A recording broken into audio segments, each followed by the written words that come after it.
하나님께서 자기에게 복종할 규칙으로 사람에게 처음 나타내 보이신 것이 무엇인가? 하나님께서 자기에게 복종할 규칙으로 사람에게 처음 나타내 보이신 것은 도덕의 법칙이다. 오늘 이 소요리 문답 40번의 그 내용만 봐서는 그 내용을 명확하게 이해를 못할 수도 있습니다. 도덕의 법칙이다. 이게 뭐지? 뭐 도덕 교과서도 아니고. 그래서 오늘의 말씀은 주위에서 잘 들으시고 또 잘 기억하는 것이 매우 좋습니다. 단적으로 쉽게 얘기하면은 우리가 구약 성경에 율법들이 많이 있는데 그 구약 성경의 율법들이 오늘 신약의 시대 예수 그리스도 안에서 살아가는 우리들에게, 그리스도인들에게, 기독교인들에게 구약의 율법이라는 것이 어떤 의미가 있는가, 이 부분에 대한 정리를 해주는 그런 내용이 되는 겁니다. 그건 사실은 신앙생활에 있어서 매우 중요하거든요.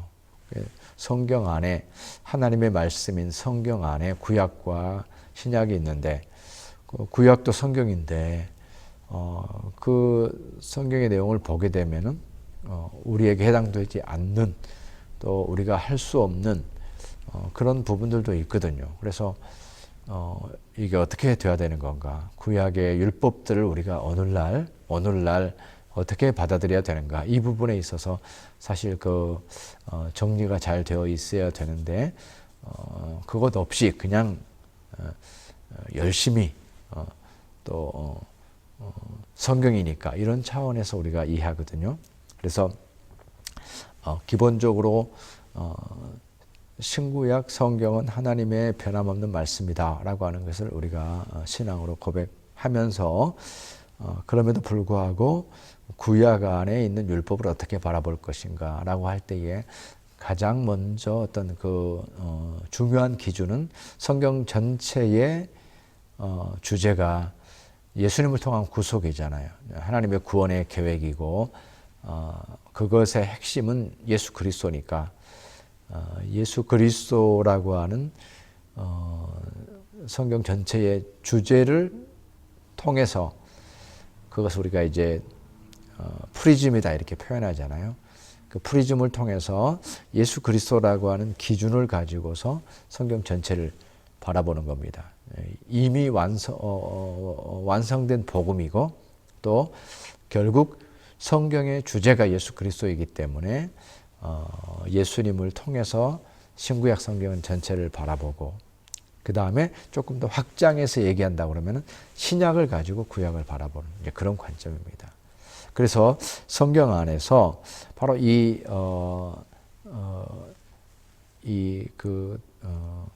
이스라엘 백성들에게 주신 그 계명, 예수님께서 오셔서 그 구약의 계명들을 어떤 것들은 폐기하셨고 어떤 것들은 더 강화하셨고 어떤 것들은 바꾸셨고 이렇게 하셨거든요. 그래서 그 예수님의 기준에 따라서 우리가 구약의 말씀을 바라보게 된다는 것입니다. 그 중에서 구약의 율법들을 그렇게 하다 보니까 구분을 하게 됩니다. 구약의 율법들을 구분하게 되는데 그 구분을 세 가지로 구약의 율법을 구분하게 됩니다. 그 구분하는 세 가지 중에서 하나가 도덕법이에요. 그래서 이제 이 도덕법이라는 말은 성경에는 없어요. 성경에는 없지만 그러나 구약을 이해하는 데 있어서 하나의 중요한 이제 카테고리가 되는 거예요. 그 세 가지 구약의 율법의 카테고리가 뭐냐? 세 가지가 있는데 첫 번째로는 의식법, 두 번째로는 시민법, 세 번째로는 도덕법 이렇게 되는 거예요. 의식법이라고 하는 것은 그 제사제도 있죠. 이스라엘 백성들이 양을 가져와 가지고 피를 흘려서 제사를 드리는 그 제사제도, 이렇게 절기를 지켜야 되고 그 다음에 제사를 이렇게 해야 되고 피를 흘려서 제사를 해야 되고 형편에 따라서 제사를 드려야 되고 그는 그 당시에 이스라엘 백성들에게 해당되는 거지 오늘날 우리에게 해당되는 건 아니거든요. 이 짐승 제사는 우리에게 해당되는 건 아니죠. 그 제사 제도는 결국 온전하신 참된 제사를 드리시고 참된 우리의 제사장이 되시는 예수 그리스도를 예표하는 그림자처럼 보여주는 것에 불과한 것이죠. 그래서 그 제사는 히브리서의 명확한 말씀처럼 예수님을 통해서 온전하고 영원한 제사가 드려진 겁니다. 그래서 우리는 더 이상 그 구약 율법의 제사를 그대로 드릴 필요가 없죠. 그 구약 성경 안에 의식법이에요. 이스라엘 백성들에게 그 시대 가운데에 예수님 오기 전에 시대 가운데에 주신 제사법이죠. 그걸 의식법이라 그러고, 두 번째로는 시민법. 이건 이제 뭐 민법이라고 우리가 말할 수 있고, 또는 오늘날 우리가 살아가는 우리 사회법 뭐 이렇게도 말할 수가 있겠죠. 그러한 내용들이 율법에도 포함이 되어 있습니다. 예를 들어서 뭐 상속의 문제라든지 또는 결혼의 문제라든지, 그 다음에 무슨 뭐 희년에 대한 문제라든지 노예제도에 대한 거라든지 그러한 어떤 그 질병에 대한 거라든지 그 당시를 살아가는 데 있어서 필요한 그 사회법, 사회 속에서 필요한 시민으로서 살아가는 사회법이죠. 그 당시에 국가 체제 속에서 뭐 왕정이면 왕정, 그 다음에 또는 뭐 사사제도면 사사제도, 또 선지자의 시대면 선지자의 시대, 거기에 맞게 제도가 있을 거 아닙니까? 또 거기에 맞게 법이 있을 거 아닙니까? 그 시대에 맞게. 그래서 언제나 우리는 그 시대에 맞는 법을 지키는 거죠. 우리가 지금 뭐 조선시대나 고려시대에 법을 지킬 필요가 없는 것처럼, 카자흐스탄에 살지만 뭐 공산주의 시대에 법을 지킬 필요가 없는 것처럼 바로 이 시대에 오늘의 법을 지키는 거죠. 그러니까는 이 시민법이라고 하는 것도 그 당시에 하나의 사회법이고, 오늘 우리는 이제 오늘날 우리가 속한 곳에 시민법을 지키면 되는 겁니다. 그것이 합당한 도리가 되는 거죠. 그래서 의식법도 있지만 그것도 우리가 지키지 않는 것이고, 성경에 나타난, 구약 성경에 나타난 시민법도 그 안에서 이제 어떤 그 중요한 원리들을 우리가 받아들이지만 그러나 그 법을 그대로 따르지는 않는다는 거죠. 시민법. 그리고 세 번째가 도덕법이에요. 오늘 여기서 소요문답에서 얘기하고 있는 것은 하나님께서 최초로 인간에게 주신 법이 뭐냐라고 말할 때에 바로 그것이 도덕법이다. 그는 구약의 율법 속에 들어가 있는 것이고, 그것이 요약되어 있는 것이 십계명이 돼요. 그래서 이제 이후에는 이제 십계명에 대해서 얘기하는 거예요. 그러니까 최초에 하나님께서 어제는 그랬죠. 규범을 주셨고 그 규범은 하나님의 뜻이다라고 했죠. 그래서 하나님의 뜻이 우리의 규범인데 우리에게 최초로 주신 것이 뭐냐? 조금 더 구체적으로 얘기하면은 도덕법이다.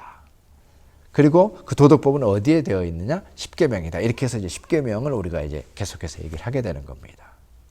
그래서 도덕법이라고 하는 것은 인간의 도리, 하나님께서 인간에게 주신 것인데 바로 인간 모두에게 보편적으로 주시는, 설사 율법을 모르고 설사 예수님을 모르고 하나님을 모른다고 할지라도 우리에게 주신 것.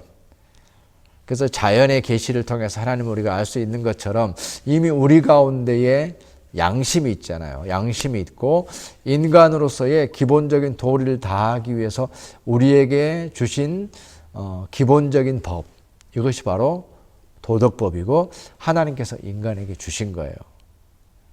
그래서 우리가 인간으로 살아가기 위해서 필요한 게 있잖아요. 부모를 공경하라. 그 다음에 어떻습니까? 서로 인간을 존중하라. 자연을 사랑하라. 이건 마땅한 거잖아요.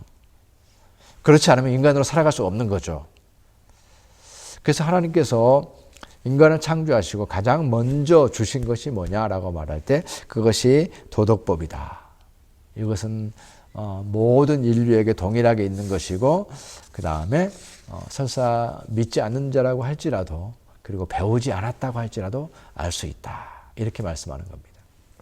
그것이 로마서 2장 14, 15절에 율법 없는 이방인의 본성으로, 그죠? 율법이 없지만 율법의 일을 행할 때에는 본성을 가지고서 율법의 율법이 없지만 율법을 행한다는 거예요. 보편적인 인간의 어떤 그 도덕적인 법칙이고 그것을 하나님께서 명령하시는 것이죠. 그래서 그것들이 그 자신의 율법이 된다는 거예요. 율법이 없지만 이방인들에게는 그러한 것들이 율법이 되어서 그 도덕법을 지키면서 살아가고, 이런 것들은 양심이 증거가 되어서, 그죠? 양심이 있다, 살아있는 양심이 있다라고 얘기하고 있고, 또 그 생각들이 서로 고발하며 변명하여 그 안에서 그런 그 도덕 법칙들이 서로 부딪히는 거죠. 그래서 이건 이게 맞겠다라고 해서 더 나은 법들을 만들고 하는 것이 인간의 능력이죠. 그런 도덕적인 능력을 가지고 법제도도 만들고 또 제도도 만들고 더 발전된 모습으로 이렇게 나가게 되는 거죠. 그것이 이미 하나님께서 도덕법으로 인간의 본성 속에 심겨두신 것이다. 이 얘기를 지금 하고 있는 거예요. 그러니까 구약 안에서 도덕법이라고 하는 것, 의식법도 있고 시민법도 있고 도덕법도 있는데, 구약 안에서 어떤 법들은 폐기되어지고 우리가 지킬 필요가 없지만 그 시대에 국한된 것이고 이스라엘 백성들에게 국한된 것도 있어서 우리가 지킬 필요가 없지만, 이 도덕법이라고 하는 것은 지금까지도 유효한, 우리가 그리스도인이지만 그리고 오늘의 시대를 살아가지만 그리고 우리 각자의 시민법들이 다 있어서 우리의 민법을 가지고 우리가 살아가지만 오늘까지도 유효한 법이 뭐냐? 양심의 법이고 도덕법이라는 거예요. 그럼 믿지 않는 자들까지도 그것을 가지고 있는 하나님께서 주신, 하나님께서 이렇게 살아라라고 이미 우리 가운데 주신 그러한 법이 바로 도덕법이고, 구약 율법 안에서 그러한 도덕법은 우리 가운데 그것을 받아들여서 그것을 마땅히 참으로 우리의 삶의 원리로 받아들이고 순종해야 된다는 거예요. 근데 이 구약 전체에 대해서 우리가 잘 알고 있는 것처럼 어떤 그 극단적인 그런 어떤 태도들이 있잖아요. 어떤 경우는 구약은 아예 예수님 오셔서는 완전히 끝난 거다. 이거는 아예 심지어는 진리가 아니다, 악한 것이다라고까지 그렇게 보는 이제 우리가 그걸 이제 이단으로 우리가 여기지만, 특별히 초대교회에 그런 운동들이 많았어요. 구약을 아예 무시하는 그런 경우도 있고, 어떤 경우는 구약 자체를 너무 구분하지 않고 어떤 이 안에서의 어떤 분별 없이 성경이니까라고 하면서 그것을 그대로 적용하려고 하는 그런 부분도 있어요. 그래서 예를 들면 돼지고기 먹지 말자라는 어떤 그런 주장, 이런 것까지 이제 나오게 되는데, 지나치게 어떤 그런 그 시대에 국한된 것을 이미 복음 안에서 해결되어지고 선포된 것까지도 다시 소급해서 구약으로 돌아가는, 이제 그런 경우, 너무 좀 극단적인 얘기지만 그러한 차원이 아니라 하나님의 말씀 가운데서 특별히 도덕적 법칙은 이 도덕법이라고 하는 것은 우리 모두에게 주신 것으로 여전히 유효하다라고 하는 것이고, 그것이 이제 그 바울 사도의 표현에 의하면 몽학 선생이 돼서 우리를 이제 참된 복음으로 우리를 인도한다라고 하는 것을 얘기하고 있는 거죠. 그래서 이러한 율법들은 궁극적으로는 예수님을 통해서 예수님께서 오셔서 그 율법이 완전하게 이제 율법이 완성이 되어지게 되는 것이죠. 오늘날 우리가 살아가는 어떤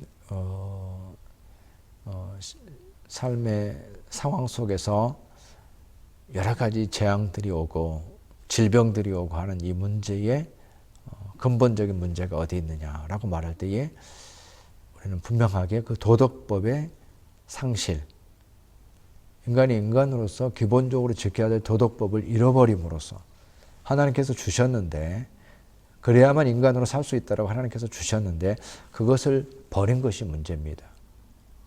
서로를 배려해야 되고 서로를 사랑해야 되고 자연을 사랑해야 되고 자기 욕망만을 주장해서는 안 되고 이웃을 생각해야 되고 하나님의 계심을 알아야 되고, 이게 도덕법이잖아요. 그것을 무시하니까 끝없는 욕망, 끝없는 경쟁,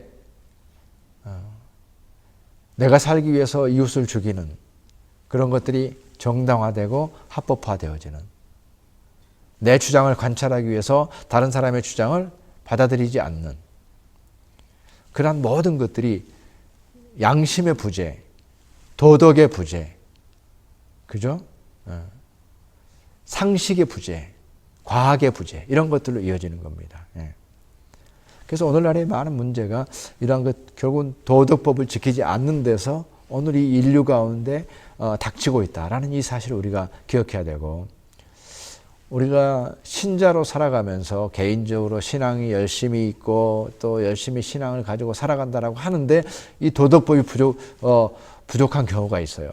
다른 사람에 대한 배려, 이웃에 대한 사랑 없이 이 신앙 자체가 도덕법을 갖지 않고서 자기 중심적이고 자기 욕망을 위한 신앙, 이건 신앙 안에 있지만 문제가 되는 거죠. 예수를 믿지만 문제가 되는 거죠.